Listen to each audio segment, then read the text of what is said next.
If you want to make money selling on Amazon, you've got to realize that sourcing products is only one part of the equation. What's going to actually make you successful as an Amazon seller is learning how to analyze deals correctly. Well, in today's video, I'm going to be sharing with you a replay of one of our recent coaching calls inside of Reselling Freedom. And today we're going to be joined by my good friend Joji Davenport, and he's going to be sharing with you a bunch of tips and tricks for using Keepa and analyzing deals correctly. Now, in my business, I sell all different types of items, books, DVDs, CDs, electronics, but in today's coaching call, we're going to be focusing in on analyzing books. When it comes to buying and reselling books for a profit, Joji Davenport is one of the #1 experts when it comes to this matter. Matter of fact, Joji used to be a full-time chemistry teacher and he quit his job and now he just makes a full-time income selling books online. So maybe you're new to selling books, or possibly you've been selling books for a couple of years and you're looking to improve your skills. You're definitely going to want to watch this coaching call replay to be able to take your Amazon book business to the next level. After you go through this coaching call, if you enjoy these types of videos and these types of trainings, be sure to check out Reselling Freedom. I'll put a link down below if you want more coaching. So without further ado, let's dive into this coaching call and let's learn how to analyze books from a six-figure seller.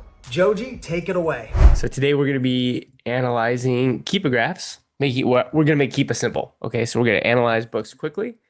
And what we're going to be doing is actually looking at books on BookMine and then looking at those Keepa graphs. And then we're just going to make it as simple as possible to hopefully make this business easier for you. At the end of the day, Keepa is really the only tool that you need to help decide whether or not you should buy a book or not. And the more proficient at it you become, the more successful you'll be in your business. And the more you kind of brush it off and decide not to master it, the more that's going to negatively impact your business. And I will go as far as to say is if you don't have a great grasp on Keepa, it's highly unlikely that you'll be successful as a seller.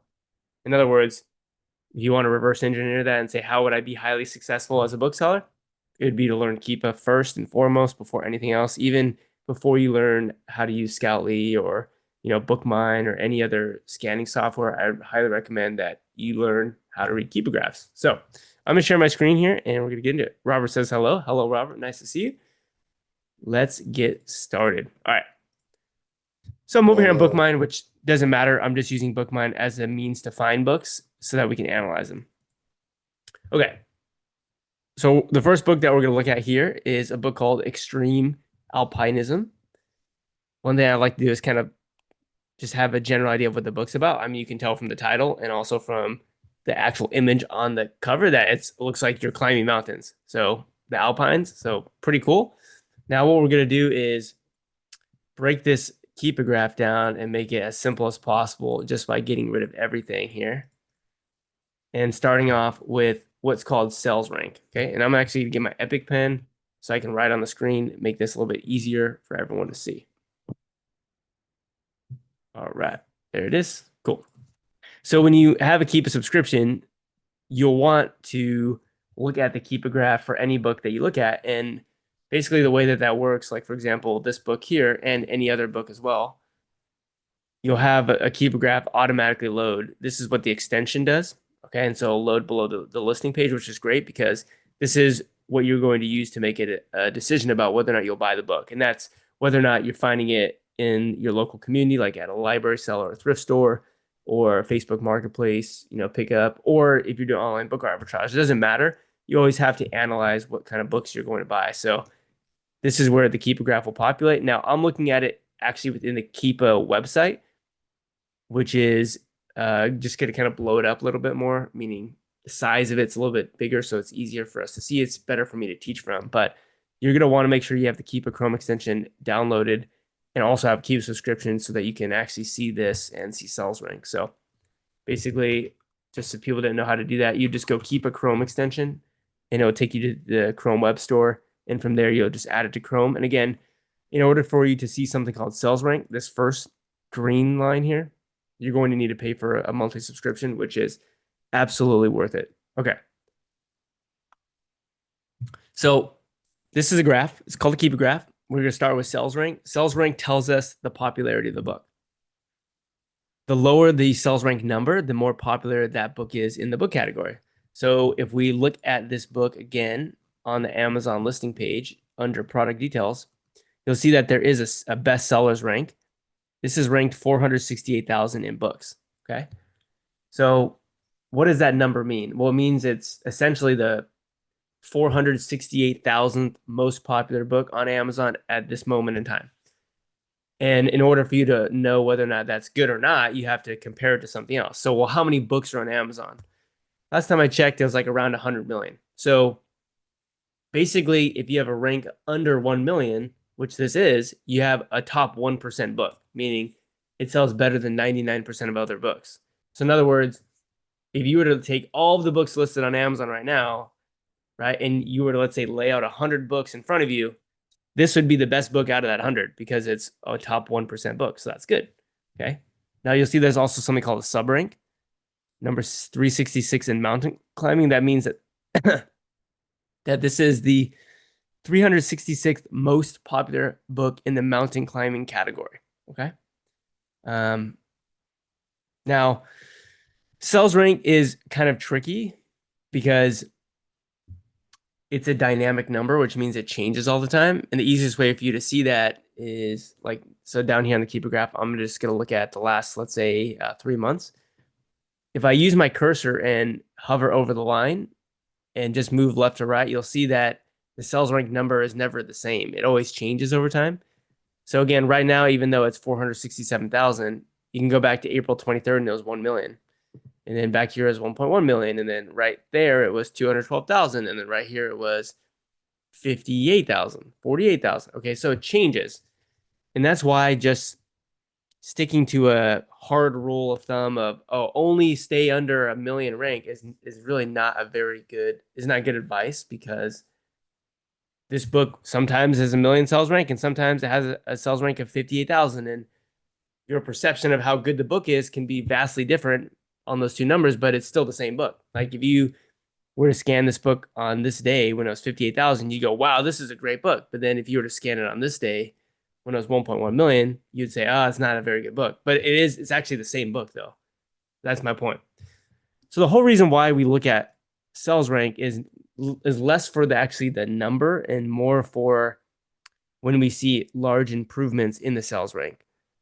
What I mean by that is when you see the sales rank very high like this and then have a sudden large drop, meaning go from 1 million to like 200,000, what that indicates is that the book sold.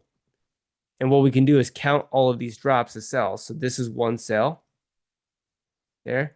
This is a second sale. This right here is a third sale. That's a fourth sale. So every time this drops, that's a fifth sale and a sixth sale. This is a seventh sale.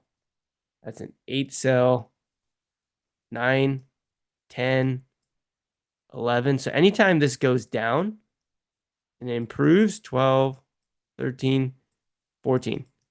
Okay, those are all sells. Why is that important? Because it gives you a estimate of, if you were to have this book, how long would it take to sell? Well, we just identified that in the past 3 months, this book has sold 14 times. So if you divide 14 by 3, you would say, that equals, what is that, 4 2/3? So almost 5 times. In other words, in a 3-month time span, you would expect that on a monthly basis, the book would sell like 4 to 5 times, because that's what history has shown. And the only way you can make a prediction about the future is to use past history.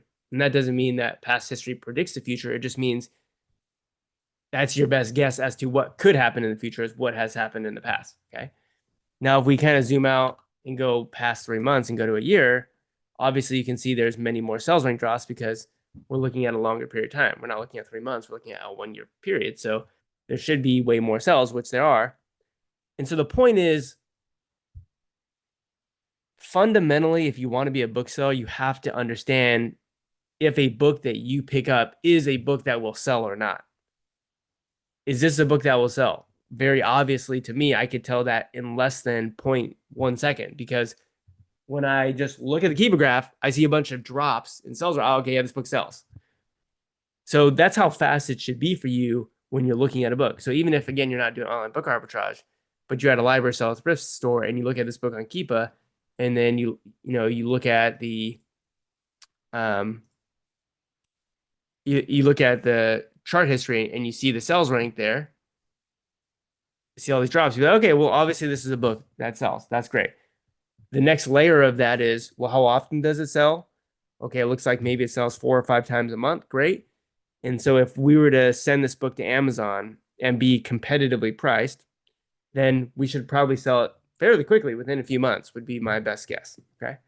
So let's go ahead and let's take a look at this here. Okay.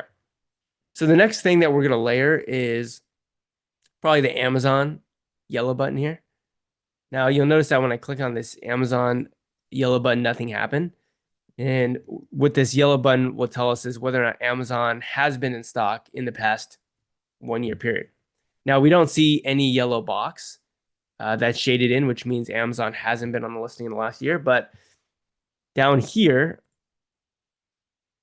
I'm going to go ahead and click this all button. And what that all button is going to do is show us the entire history of the book.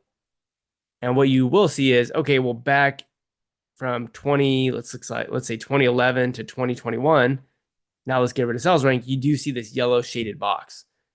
And what this represents is the Amazon brand new price. So it's a good, thing to know. Is like, okay, well, this book I'm looking at, was it ever sold brand new by Amazon? And if so, at what point in time? How long has Amazon been out of stock? When they were selling it, what was the price?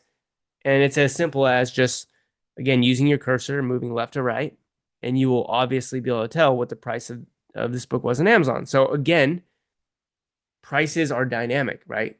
So prices change all the time. You might be like, well, Joji, why would the price of a book change? It's a good question. I would ask you, why does the price of gas change? Why does the price of eggs change? Why does the price of groceries change? Why does the price of anything change? It's because there are a bunch of variables that impact the price of this thing. So if we think about gasoline, it's like, okay, how much it costs to, drill it, like how much it costs to extract it, how much it costs to ship it, whether or not there's, tariffs and trade wars, right? There's like a bunch of things that impact the price of stuff.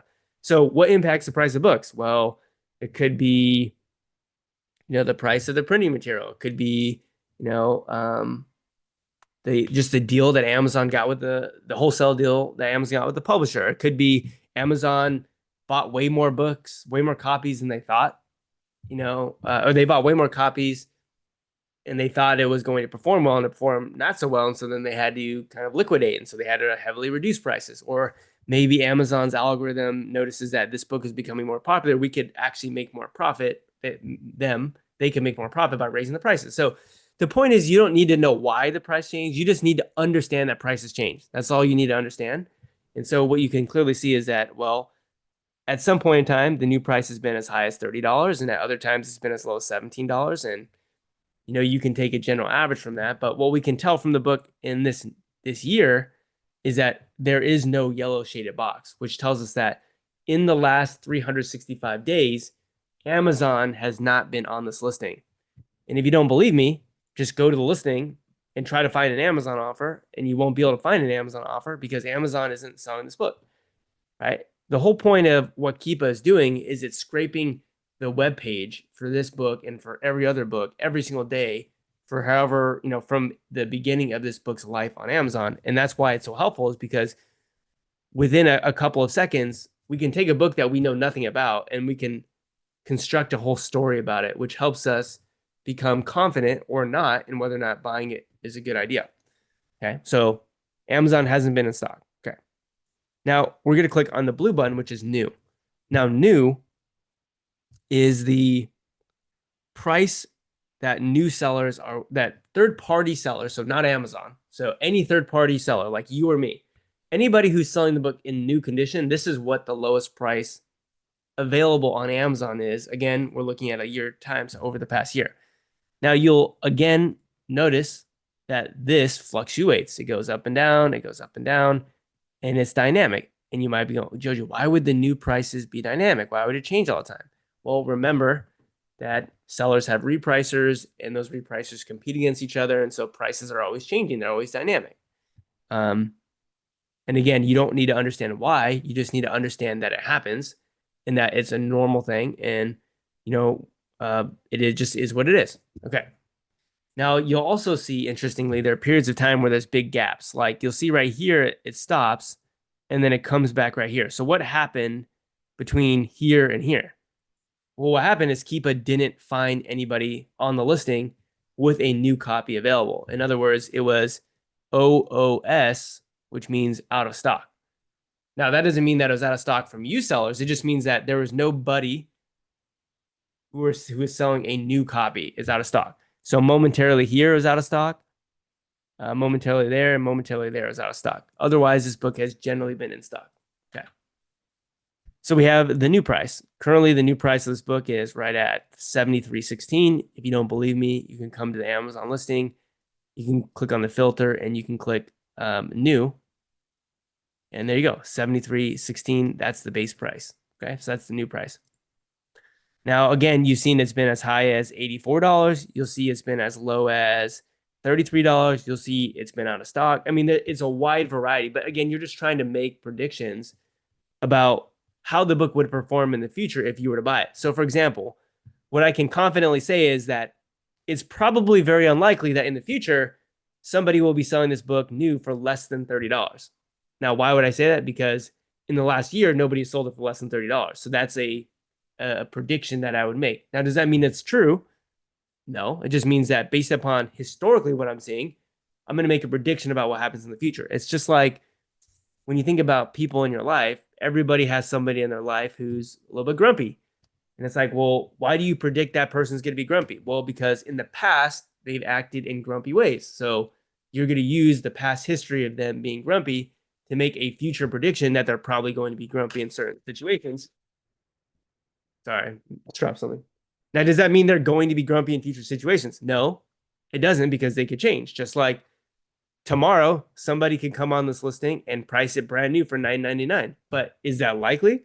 Probably not. It's probably more unlikely than it is likely. Okay. Now, what I would say is that based upon what I'm seeing on the graph is it generally looks like this book's new price is probably going to be above $50. So right now, the book's new price is $73. So I would say, okay, yeah, that's above $50. So that's kind of what that's the prediction that I'd make for this book. Okay. So here's what we've gone over. We've gone over sales rank, which tells us if the book is selling. That's important because if you're a bookseller, you don't want to buy books that don't sell, because then you're a hoarder, and you're not in this to be a hoarder. You're in this to sell books. So you need to know which books sell and how often they sell. Okay. So we know if it sells. We now know if Amazon's on the listing. In the last 365 days, Amazon hasn't been on the listing, but Amazon has been on the listing from 2011 to 2021. Okay. So now we know whether or not Amazon's selling it. That's important. Now we know whether or not other Amazon sellers that are considered third-party sellers, now we know if they're selling the book in new condition. Okay, that's helpful. And so what comes next? Well, the next obvious thing is we've done how often it sells. We've done Amazon new. We've done third-party new. Now we want to know what's the used market value. So we click on this button called used. And once again, everybody, you'll notice that it's not just a straight line. You're like, well, Joji, why isn't the used price just always the same? And again, I'll go back to it. Why isn't the price of eggs always the same? Why isn't, gasoline always the same? Why isn't groceries always? Why isn't buying a truck always the same? It's because there are so many factors that impact price. All you're trying to find is a sort of average based upon what has happened in the past, and use that to make a prediction about what is likely to happen in the future, understanding that it won't help you predict the future with 100% certainty, but it's much better than just shooting, taking a shot in the dark and making a guess. You're not really making a guess, you're making an educated prediction, which may or may not come true, but in most cases probably will come true. And that's the point, is you don't need to be right 100% of the time. Just like Kobe Bryant doesn't need to make every single basketball in order to be the best person to ever do it, right? It's like you just have to be right more than you're wrong, and then you're fine, and you don't worry about when you're wrong. Okay.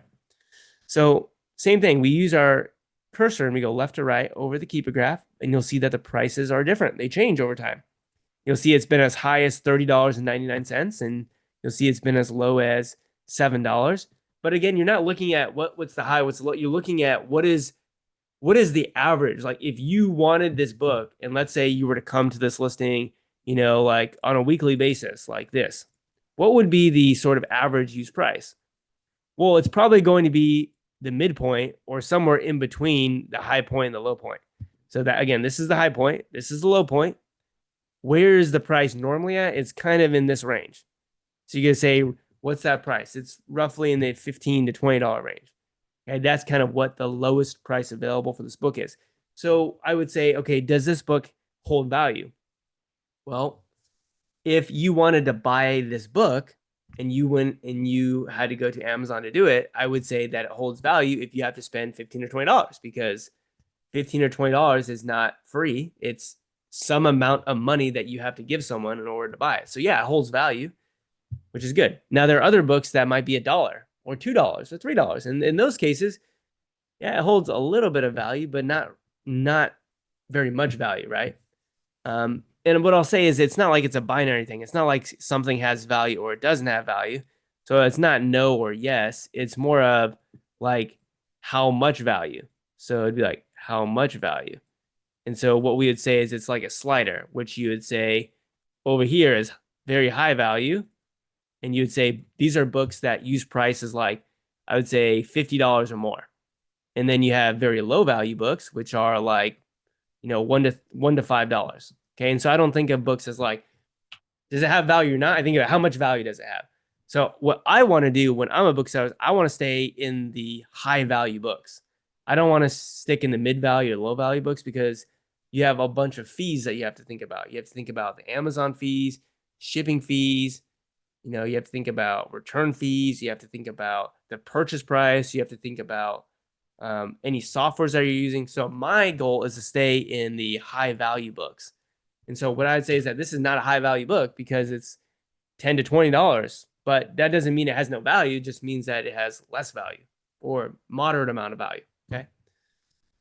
So that's the use price. Now, of course, you could look at more data and you can go back further in time. And what you could do, again, is if you're kind of drawing a line of best fit, is you could say, well, for most of its history, it is kind of lower. It's kind of here. And then recently it's been a little bit higher. So you might be like, well, Joji, why would the book be worth more money now over the last couple of years than, the decade before?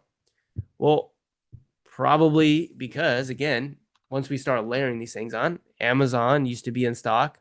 And when Amazon was in stock, they kind of act like a ceiling price. In other words, I know that this is common sense, but a lot of people have a hard time believing this.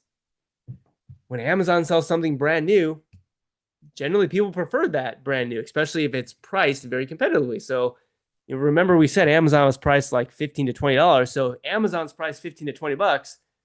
Obviously, people are not going to spend the same amount to get the book used when they can buy it new. So probably the reason why the prices were lower back here is because Amazon sold it for was in stock selling it and for a pretty cheap price.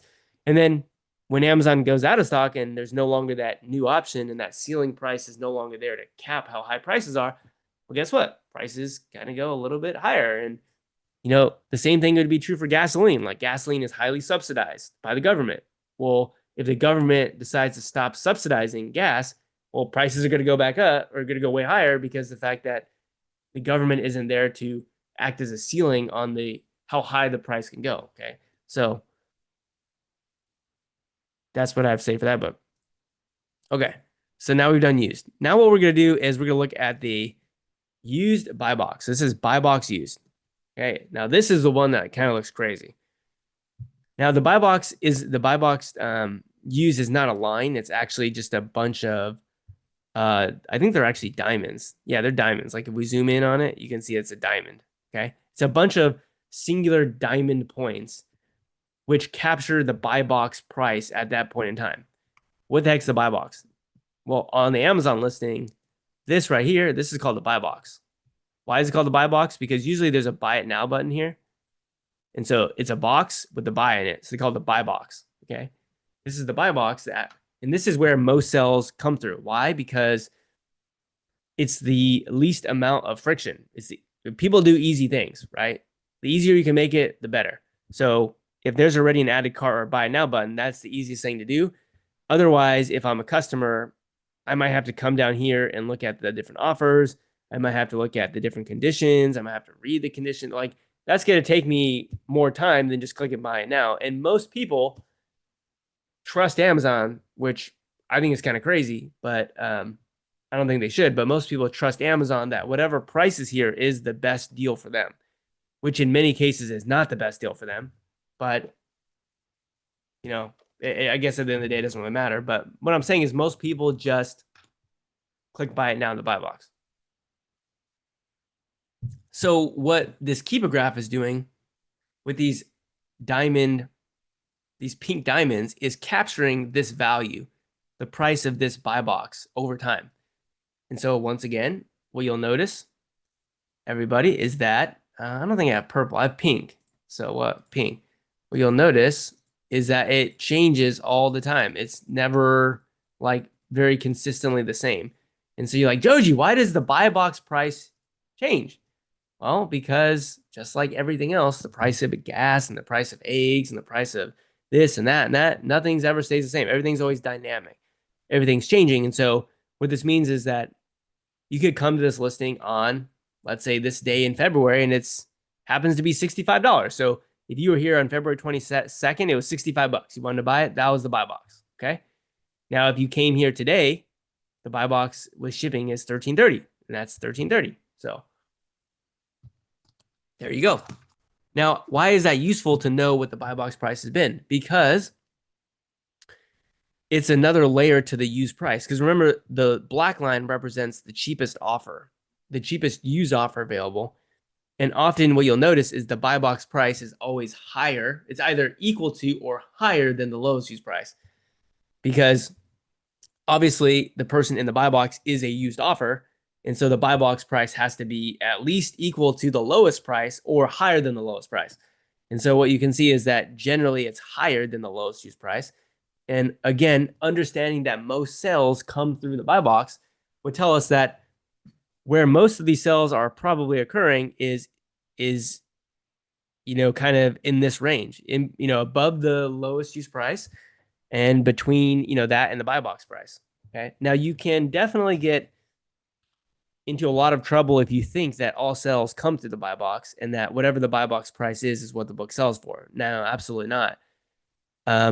What you have to do is put your common sense hat on and put yourself in the shoes of the customer and make a educated decision about what you would do in the case that you have a price in the buy box and then you have other prices here. So for example, if I wanted this book and I'm into alpinism and I look at the buy box and it's $8 plus $5 shipping, that's like $13.29. And I go, okay, great. So I can buy it for $13.29, super easy, buy right now. But what are the other offers available? Oh, okay, $13.29, $13.30, $20. So, okay, no, that looks like the best. Yeah, I'm going to buy it. Okay, in that case, this person in the buy box is very likely to sell it because they're very competitively priced. Like there's no offer cheaper than that. Like that is the cheapest price. So in that case, yeah, that very, very, very probable that the person who buys it will buy it in the buy box. Now, again, somebody who does, again, putting yourself in the shoes of somebody who uses common sense, you could also see that, well, there's somebody who has it in good condition for the same price. So yeah, somebody might buy it here. And in that case, the sale didn't come to the buy box. But again, remember, a lot of people don't even look at the offers. So, in that case, somebody would just click add cart. But here's the other thing I'll say is, remember when we looked at the buy box price of this book back on, I think it was like February 26th, it was $65. Now, at that point in time, the lowest price was $15. So what you were looking at was a buy box price up here at $65, and you were looking at the lowest prices at $15. So you might ask, well, did the book sell for $65, or is the book selling for $15 if we see sales rank drops? Well, all I'll say is turn that question around on yourself and pretend that you needed to buy the book, and those were your options. Would I, Joji Davenport, want to buy this book for $65, or would I want to buy it for $15? Yeah, I'm probably going to want to buy it closer to $15 because it's the same book and I can save $50. So that's personally what I would do. Now, does that mean that there isn't somebody out there willing to pay an extra $50 for the book? No, there could be somebody out there. But what you have to think about is, right, every time somebody comes to an Amazon webpage, they have to make the decision about what book to buy. And the more people you have coming to the listing, the more likely it is that this will happen. And the fewer people coming to the listing, the more likely this is going to happen. And why is that? Because most people are logical. Most people will make purchasing decisions for, in this case, if they have the ability to buy the same book, will spend less rather than more. So the thing is, like, if you only have, let's say, 5 people a month, so let's say we have 5 people a month coming to this listing. So again, $65 and 15. If you have only 5 people coming to this listing, what I would assume is that the odds are probably all of those people are logical. So probably all those people are going to buy it at 15 or right around that price. Maybe they'll spend a little extra, maybe a couple extra dollars to get it in a better condition. But let's say not 5 people buy this book, but let's say, in a month, let's say you have 1,000 people buying this book in a 5-month period or in a 1-month period. Well, in that case, out of 1,000 people, how many illogical people are there? Probably a couple percentage points. So maybe like 15 illogical people. And so maybe 15 of them actually do buy it at $65. And then the rest of, the world, everyone else buys it at 15. The point I'm trying to make here is that the biggest trap people get into is thinking that the buy box price is what the book sells for. I would not use your purchasing decisions.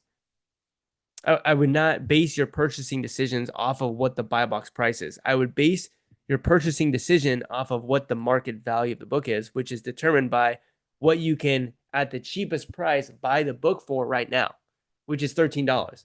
That is what the market price of the book is right now. Now, the thing with online book arbitrage is that we look at historical data and make decisions about whether or not this price, the current market, is actually undervalued or not. In the case that it's undervalued, we buy a bunch of it and then send it back to Amazon and let it sell for what historically it sells for. So you're like, okay, well, Joji, how the heck does that work? How's that possible? Well, let me ask you this. Let's say gasoline where you're at is, let's talk about gas, because gas is easy because everyone buys gas. So let's talk about gas. I live in California. Gas is more expensive. Right now, it's like in the $4.50 range per gallon. Okay. If you live in a different part of the country, it's likely very, much cheaper than that. But that's how much it is in California. Okay. And it fluctuates, right? It's not like it's always 450. Like sometimes it's 427, sometimes it's 442, then it's 418, and then it's 441. It goes up and down. It changes, right? Prices are dynamic. But let's say I wake up one day and all of a sudden now it's $2.27 a gallon. Okay. What are most people going to do? If gas goes from 450 to 227 a gallon, most people are going to rush and buy that because they're like, holy cow, that's a crazy deal. And some people might ask, like, well, Joji, like, when we're talking about books, like, okay, the price has gone down, but how do you know it's going to go back up?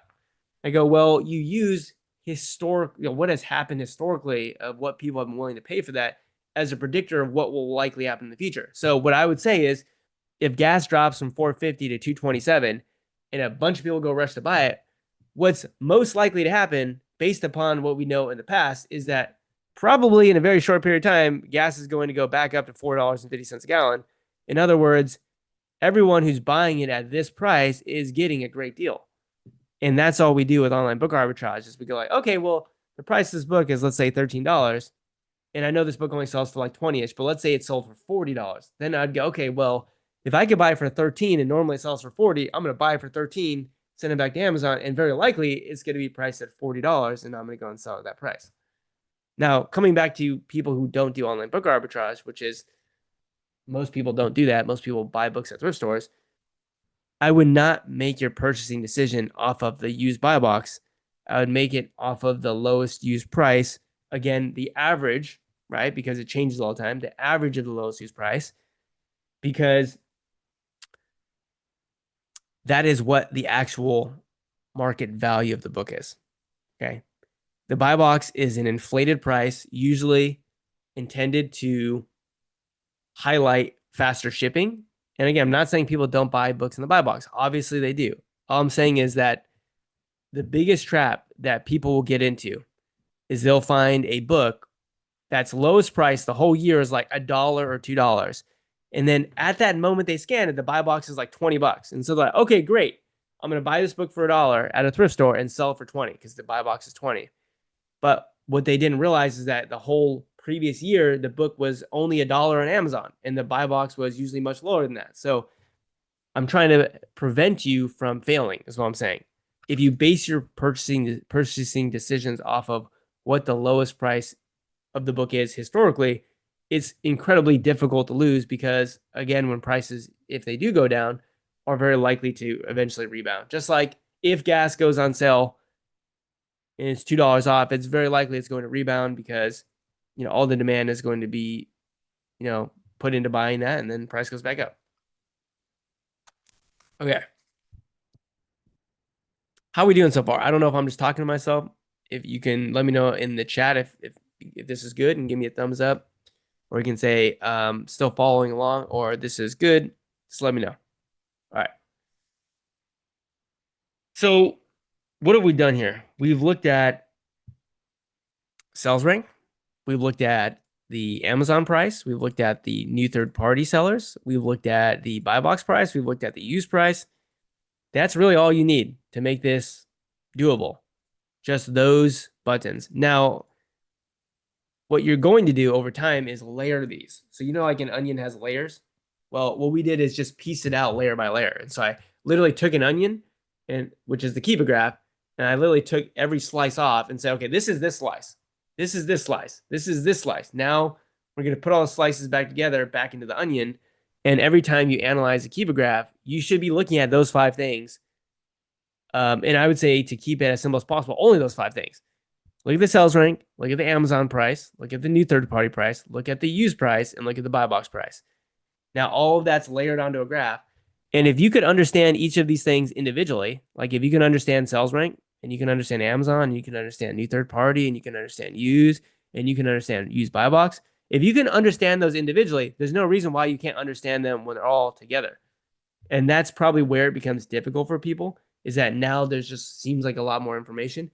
But realize we did distill it down a lot, because in reality, there's a bunch of other things that we could also include on the graph, which I'm choosing not to make it as simple as possible. And the point here is that even though there's all this other information, you don't need any of that.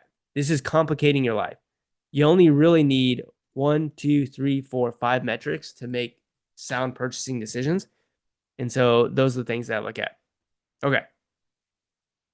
So the question, let's start by saying, if we were to find this at a thrift store, so we're going to type in thrift, or we're going to at a thrift store, and let's say this was $1, would I buy it? And we're going to say, if we're going to do A to A, which is Amazon to Amazon flip, would we buy it? It's $13. Okay. Well, we're going to use everything we just learned. So I scan this book. I go, okay, wow, the lowest use price of this book is usually like $15 to $20. That's great. It's a little bit lower right now, but 15 to 20 bucks, great. Does the book actually sell? Yeah, it sells like 5 times a month, it looks like. It definitely is a book that sells. Okay, great. So we know that it sells. We know that the price that it sells at is much higher than what we can buy the book for. And also the buy box price is higher, which is, again, kind of irrelevant in this point, because we've already determined that the lowest use price is much higher than what we could buy the book for. So it doesn't even really matter. But the thing is, yeah, we've identified that there's a margin. If we buy this book for $1, well, what do I think we would sell for? Well, if we sell it for like its market value, which is 20, guess what? That's profit. Buy low, sell high. We bought it for less than what it's worth. We sold it for what it's worth. Cha-ching, we make money. Now, does this work with A to A, which is if we bought this on Amazon for $13, meaning we stayed at our desk, at our computer, we never left, did anything, went anywhere. We just decided to buy the $13 offer. Well, it's not like the price we sold out changes. It's still the same. So would buying for 13, selling for 20 make profit? No, that's called a loss. Why is that a loss? Because you have Amazon fees, you have shipping fees, you have prep fees. So no, that doesn't work. So what I would say to this is yes to thrift, boom, or library sale, whatever, purchase price dollar. And what we're going to say to A to A is no, it doesn't make any sense. Now, will there be situations where it will be check mark for both? Absolutely. I sell 5,000 books a year. And of course, I'm only buying books that I believe, if I were to buy on Amazon and I send back to Amazon, are going to sell for a much higher price. So hopefully that makes sense. Okay. Ivan says, I may have missed this, but what is the second buy box button below sales rank? Okay, good. That is the buy box new price. Good point there. So let's kind of take all this off. Let's go back to the Amazon new price. And then let's click on the buy box price. It's pink. So the pink price is going to tell you the buy box price for the new offers. So you'll notice that this particular book, it only has one buy box. How do I know it only has one buy box? Because there's only one featured offer available here. Oh, let me draw on it. So here's the buy box. There's only one add to cart button, and it's in use condition. So there's no new buy box. But if we go back to book mine, let's find a book. Well, let's find this one where Amazon is in stock. You'll notice that now you see this pink line, which is the new buy box. So the new buy box as of today should be $65. Let's see if that's true if we go to Amazon. Okay, so notice how there's two buy boxes. Let me zoom out. This book has two buy boxes. Okay, so it's got a buy box up here. Boom. See, new, brand new, $65. Buy it now. But then down here, it also has a used buy box, used for $17. So this one has two buy boxes, a new buy box and a used buy box. And the new buy box is what we see with this pink line. The used buy box is what we see with these pink diamonds. Okay. So again, a little bit. And the thing is, I don't actually include those. I don't include the new buy box because I assume that the new buy box is going to be somewhere between the new price from third-party sellers and the Amazon price. So to me, it's not very useful, and I don't think it's useful for you to have it either in the case that you're flipping used products, because of the fact that you know that it's going to exist somewhere between, again, the blue line and the yellow line. So if I look at just here, like it's going to be somewhere in between those two, which you'll see that if I click on it, it is. It's actually exactly the same as the Amazon price, because generally when Amazon's on the listing, Amazon wins the new buy box. Usually. Not all the time, but usually. Okay. So hopefully that was helpful. Got it. Okay, cool. So, extreme alpism. If a person wants to strictly work from home and not deal with thrift stores, just buy A2A, how can we always be profitable? Good question. The first thing they have to understand, Hope, and anyone else, is that we're not buying hope. So I'm glad that your name's Hope, because one thing that Victor and I always talk about is that don't buy hope. You're not buying hope. Like when you're buying a book and doing an A2A flip, you should have a very, very high level of confidence that the purchase price of the book you're buying relative to what you're planning to sell for is likely to happen, and there's a margin between them. So let's see. Let's actually take a look at a book that I just recently sold today.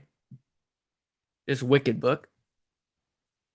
And the reason why I want to show this to you is because I bought this book on a coaching call here at Reselling Freedom a month ago. Okay. Let me get this over here. Okay. So I bought it about a month ago. Okay. Now, this book is about Wicked, which is the play. And you'll actually see that if we click on view your order. So again, you do see I bought it on May 16th. You can see that the purchase price was $9.93. Okay. So $9.93. It's sold for $45.90 1 hour ago. So if we put $45.90 in, and let's just say we bought it for 10, it was like a little bit under 10. We made $18 profit and 188% ROI doing nothing. So let's analyze this Keepa graph, and we're going to analyze it within Keepa so it's a little bit easier to see. Now, this particular book is interesting because of the fact that it's not necessarily a seasonal book. It's not like a Christmas book, for example, where you would expect a Christmas book to always go up in price during Christmas. But it's a book about a topic that has become much more popular. If you remember, Wicked, the movie, came out in what day was that? November 22nd, 2024. So that's when it came out. It was a very, very, very, very, very popular movie, again, based upon the play. And so a bunch of people, in pop culture, like, oh yeah, I remember that. Like, let me go buy this Wicked book in preparation for I don't know. I want to read the book before I see the movie. I don't know. It's just a lot more. There was a lot more demand for it in the previous year. And so you can see that again, if you look at the used price here, it was a couple of bucks. And then it went super high. And let's get rid of everything first. So So first, let's look at the used price. So you'll see how the used price was like $1, $2, and then it went up really high, went up into the 50s, and then you'll see that there are periods of time where there's actually no line, and the reason why there's no line is because there's no offers. Nobody was selling the book because everyone had purchased the book. It went out of stock. Right? Again, whenever you see a disconnect in line between here, that's OOS, which means out of stock, meaning something became very popular, everyone bought it, and it's no longer available for sale because as soon as something comes on the market, it's almost instantly bought. Okay, so this book then came down in price in May. So again, you can see that the book was out of stock, of selling in the 40s and 50s with the sales rank. So we can see how the sales rank was much lower in that period of time. So there was a much larger frequency and drops. There's a lot more drops in November and December and January, again, because the movie came out and it's more popular. But then what you'll notice is that in March, April, May, the price started going down. And then in May, it went really low and went all the way down to about $9. So the question is, well, why would I want to buy this book if its price is tanking, going down? Because I know that the movie Wicked that came out in November 2024 was just part one. There's also a part two. So again, what I'm using is historical data of what happened in the past to make a prediction about what is likely to happen in the future. So I said, okay, so when Wicked part one came out, oh yeah, it went from $2 up to 50. Okay.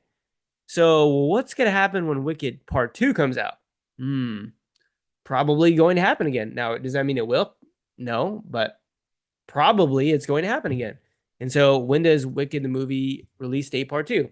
Look at this, November 21st, 2025. So I'm like, okay, so it's May right now. In June, July, August, September, October, November. In 6 months from now, the second part of Wicked's coming out. That's a guarantee that it's coming out. So again, what do I think is going to happen? Well, based upon what I saw from the first release, the price went up like crazy. So I'm going to buy it at $9 because I think there's a good chance that it'll sell in November for a much higher price. And so what I did was price the book based upon how high the book got in November and December last year, which happened to be like $45. So that's what I priced the book at. And guess what happened? I just happened to sell the book today for $45. And you're like, well, Joji, why would the book sell in June? Isn't it supposed to sell in November? Yeah, I mean, that's what I thought too. But, I guess people want to get ahead on this and they decided they wanted to buy it. And so we made profit, and that's great. And this is one of the reasons why when people say, well, when you buy Christmas books or you buy college books, do you just like stockpile them at your house and then send them all in the day? No. As soon as you buy it, send it to Amazon because things like this happen. In my opinion, this book shouldn't have sold that quickly.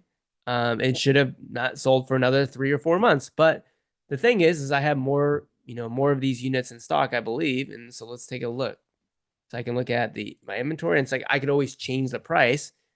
So it looks like I have 4 more in stock and at $45. So one thing that I could do is I could change my price and try to ask a little bit higher. But again, one thing that you'll see is that we do have new third-party sellers on this listing at right around $50. And so if I want to sell this book, I probably have to be lower than the newest prices.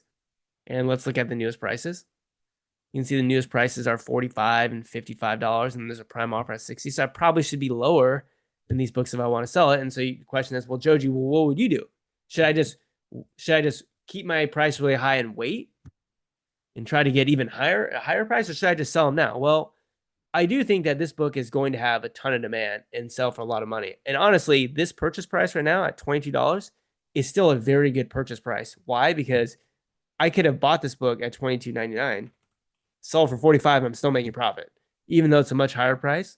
And not only that, I know we didn't talk about this lower graph, which represents the used offer count, but the current offer of this book is 17. There's 17 people selling this in used condition. At this same time last year, there were 60. And look what happened to the book. It went out of stock. So if there were 60 people at this time last year heading into the release of the first movie that did really well, and it went to 0, what do you think is going to happen when you have only 15 people selling this book on the same deadline, same train tracks heading to this part 2? What do you think is going to happen? Probably very likely that this book is going to go very high in value. So again, what you'll notice about this book is that there were no new offers as well in November, December. And again, you're like, Joji, why are there no new offers? Because everybody bought it, because there's so much demand. There's so much demand for the book that the new offers and the used offers went out. So the point I'm trying to make here is that I priced this book relative to what I thought the book would sell for when that time came, which is $45. It already sold, which is great. So I bought it for 10, sold for 45, $18 profit.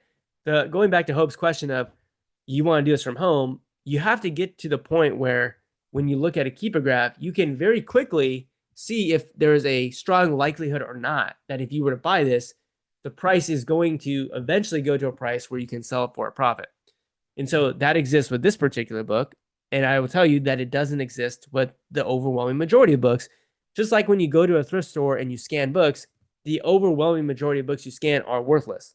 In other words, it's a percentage, a small percentage. So like when we're looking at books on BookMine, I would say, since we've done so much of the filtering for you, I'd say about 20% of the books you're looking at, maybe 1 out of 5, are books that you'd probably very strongly consider buying. So the good news about you using BookMine, if you're a BookMine member, is that we use all of this data and all the knowledge that I have that I'm teaching you and put in algorithms so that we can bring the best books forward so that it makes your success much higher because you're picking from a better selection. It's kind of like if you had to just go to a random apple orchard and just pick a random apple off the orchard, it might be hard for you to find the sweetest, crispest, best apple. But if it's like, okay, we have trained people to go find the best ones, and then you get to pick from those ones that were already picked, you're gonna have much more likelihood of picking a better apple because you're just starting with a better selection overall. And that's what BookMine does. And that's why we built it, is because so many people have a hard time figuring out, well, which book should you buy? Well, we're like, all right, well, let's try to make it as easy as possible, or at least easier. And that's the point here. So going back to this Wicked book, at its current price point of even $20, even though it has been cheaper in the past, I'd say it's still a very strong book that I think that is a good buy because we're only 5 or 6 months away from there. And again, if we have a reselling freedom call in 5 or 6 months from now and it's November, December, and somebody remembers this ASIN, put it in the chat and we'll look at it again. I would bet you that the same thing's going to happen where there's nobody going to be in stock, is what I believe is going to happen. Not only that, one other layer that we added, that I didn't add, was this button called collectible. So if you didn't know, you could also price books, you could also sell books not in used and new condition, but also in collectible condition. And you can see somebody has a collectible offer at $99 and $225.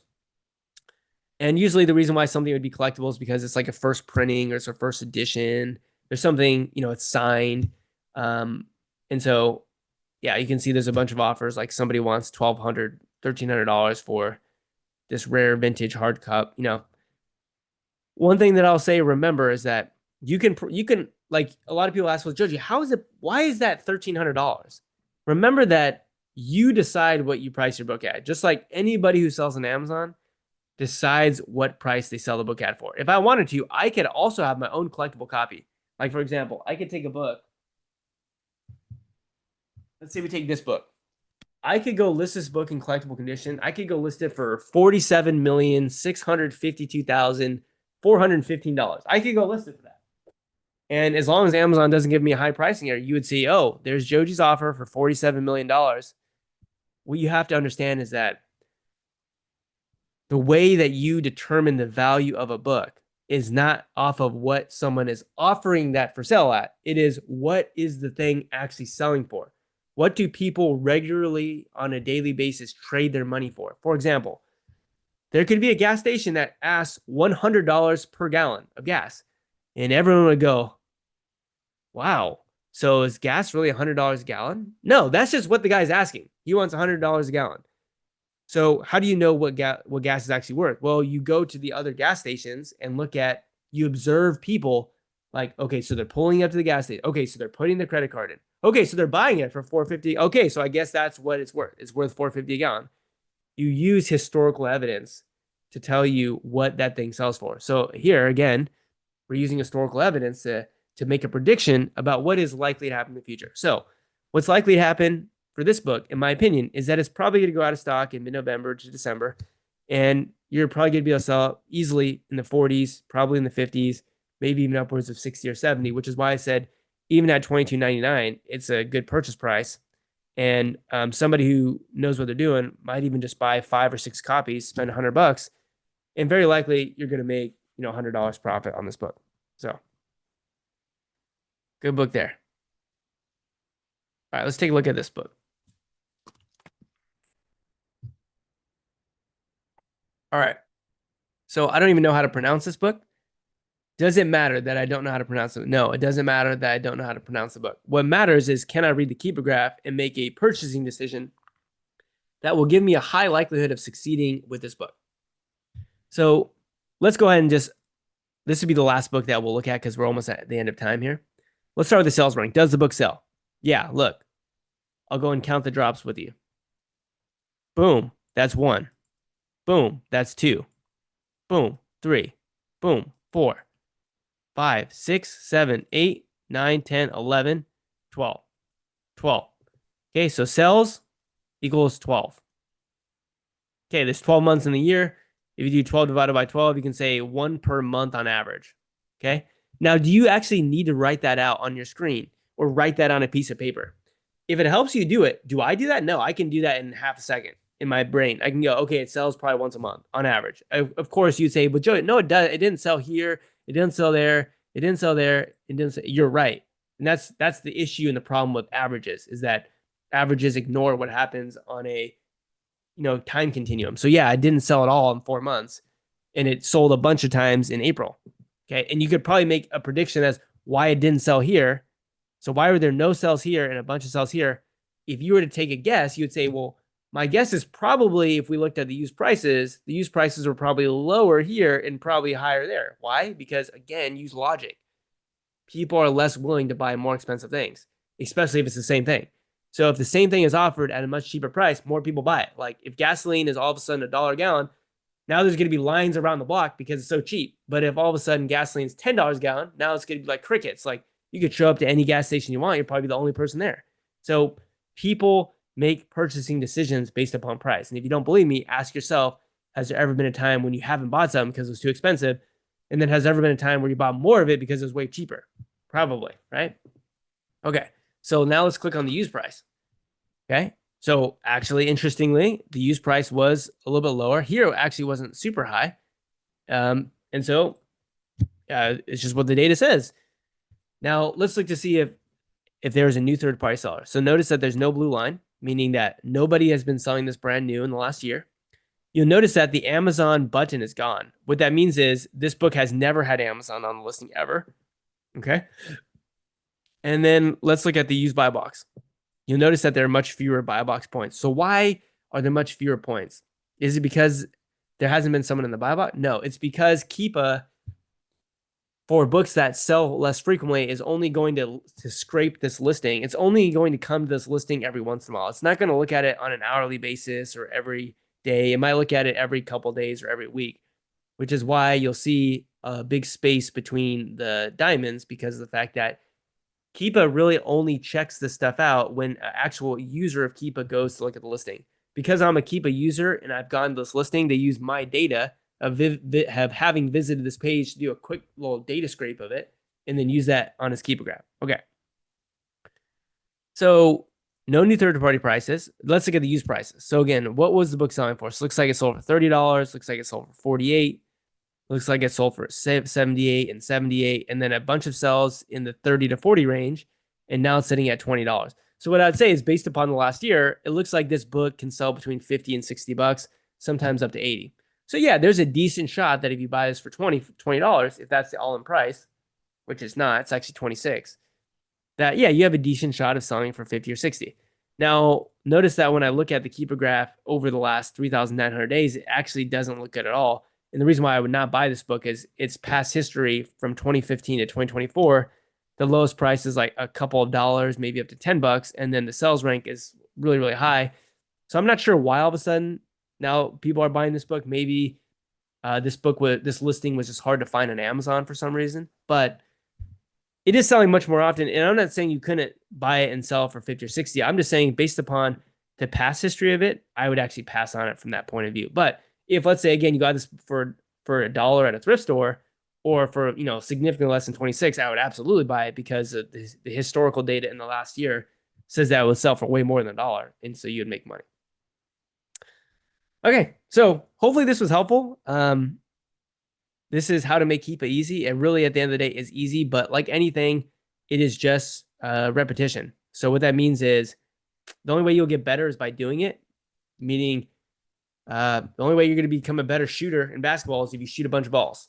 The only way you're going to become a better driver is if you drive a bunch. The only way you'll become better at anything is if you do it a lot. And the people who succeed are the people who do it a lot. The reason why Kobe Bryant was so good is because he probably shot 3 times or 4 times or 5 times as many balls as everyone else, and so that's why he's better.